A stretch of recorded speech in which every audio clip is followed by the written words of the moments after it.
আমি আসসালামু আলাইকুম। আপনারা সবাই ভালো আছেন? সোনা ভানু কিচেন থেকে সবাইকে স্বাগতম। আমি সোনা ভানু। আমি একটু মাংস রান্না করার জন্য রান্নাঘরে সমস্ত জিনিসপত্র নিয়ে হাজির হয়ে গেছি। আজ আমি পেস্ট করা মশলাতে মাংস রান্না করব। আর মাংসটা কড়াইয়ে দিয়ে দেবো। মুরগি জবাই করি, কুটি ছিলি ধুয়ে রেডি করি নিয়ে চলে আসলাম। আর এই যে এইতে আছে পেঁয়াজ বাটা, রসুন বাটা, আদা বাটা, জিরি বাটা, মশলা, এলাচ, লং, দারচিনি, সাদা গোলমরিচ, কালো গোলমরিচ সব কিছু দিয়ে একসঙ্গে করে বেটে নিচ্ছি। যেগুলো ঢেলে দিলাম। আর আমি দেব হলুদের গুঁড়ো,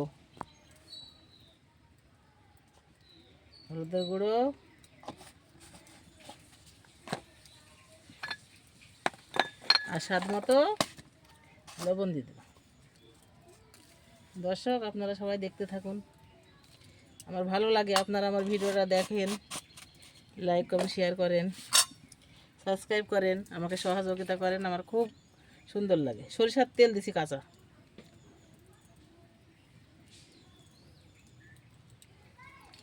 এবার আমি সুন্দর করে মাংসটাকে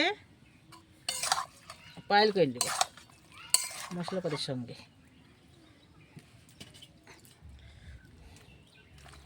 মুরগির গায়ে তো সবই থাকে, মাংস, মাথা, চামড়া, মেটো, সব রকম হাড় মাংস সব একসঙ্গে করে এই দিকে মাখিয়ে নিই। আর আমি কিছুক্ষণ পর টমেটো কেটে দেবো, ধনিয়া পাতা দিব। কষানি হওয়ার পর ঝোল দেওয়ার পর আমি ডিম ভেঙে দেবো। এই ডিম দিয়ে মাংস রান্না করবো, দেশি মুরগির ডিম দিয়ে মাংস রান্না করবো। এই যে আমি মাংসটা সুন্দর করে মাখিয়ে নিলাম। এবার অল্প করে কষানোর জন্য পানি দিয়ে দেবো। এই দেখেন, এটা মাথা, বুঝছেন তো? বিসমিল্লাহ।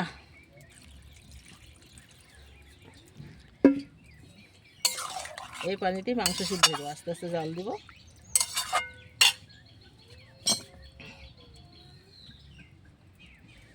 কড়াইয়ে চাপিয়ে দিলাম।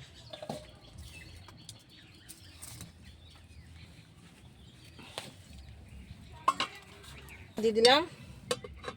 মাংসটা সুন্দরভাবে ফুটে গেলে নাড়াচাড়া করে দিব।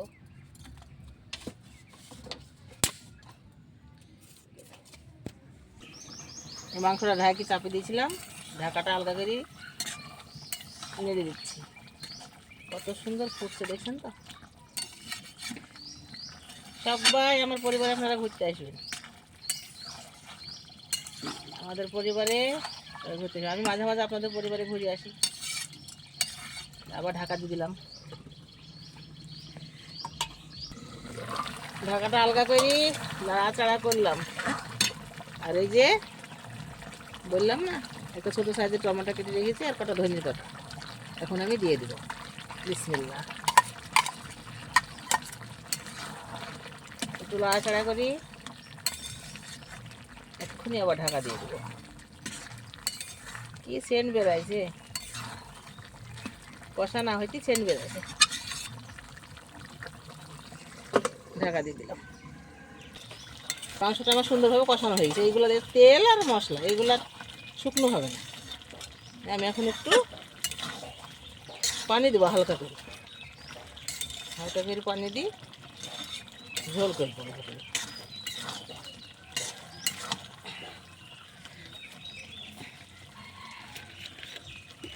বেশি ঝোল থাকলে আবার খেতে ভালো লাগে না। একটু এই পানিটা সুন্দর করে মেরে ঢেলে নিব। বিসমিল্লাহ।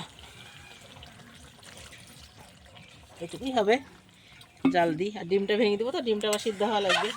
কাঁচা ডিম ভেঙে সুন্দর করে দিয়ে দিব।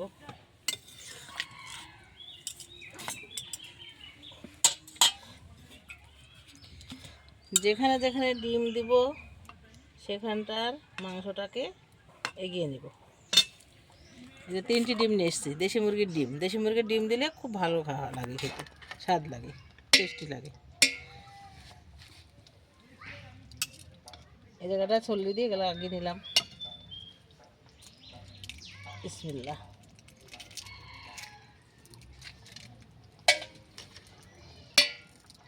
এক এক করে 3টি ডিমই দিয়ে দেব। এক জায়গায় দেওয়া যাবে না, জায়গায় জায়গায়।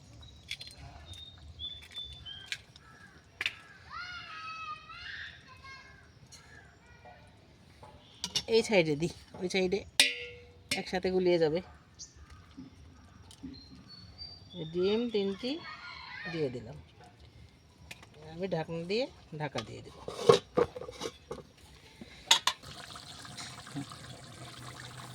ডিমটা দিয়ে দিয়েছিলাম, অনেকক্ষণ পর আলগা করে দেখলাম। ডিমটা দেখবেন, এই দেখেন ডিম কেমন হয়ে গেছে। এই যে ডিম, মনে হবে না যে কাঁচা ডিম, সিদ্ধর মতোই হয়ে যাবে। উল্টে উল্টে দিলাম, ডিমগুলো গোল গোল হয়ে সুন্দর হয়ে গেছে।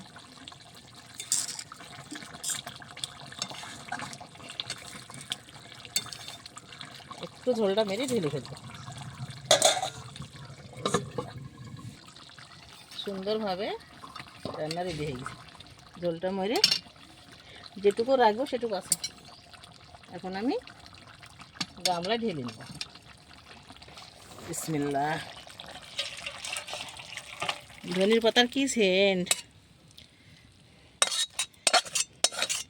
ডিমগুলা মনে হচ্ছে সিদ্ধ ডিম, দেখছেন তো? দেখেন কুসুমটা এটা বেরিয়ে গেল, তাও সিদ্ধ ডিমের মতো কুসুম। আমার রান্না রেডি। রান্না আমার হয়ে গেছে। এখন আমি একটু জিরে ভাজার গুঁড়ো দিব। এতে এলাচ আর জিরে গুঁড়ো করে রেখেছি, দিয়ে দিলাম। সেন্ট বেড়ায়, খুব ভালো লাগে, সেই জন্য আমি জিরে ভাজা দিই। আপনারা ভিডিওটা পুরো দেখেন, লাইক কমেন্ট শেয়ার করেন। নতুন হলে আপনারা সবাই আমার চ্যানেলটিকে সাবস্ক্রাইব করেন। সবাই ভালো থাকেন, সুস্থ থাকেন, সুন্দর থাকেন। আর ভিডিও পাওয়ার জন্য আপনারা অপেক্ষা করেন। আবার দেখা হবে নেক্সট ভিডিওতে। আল্লাহ হাফেজ।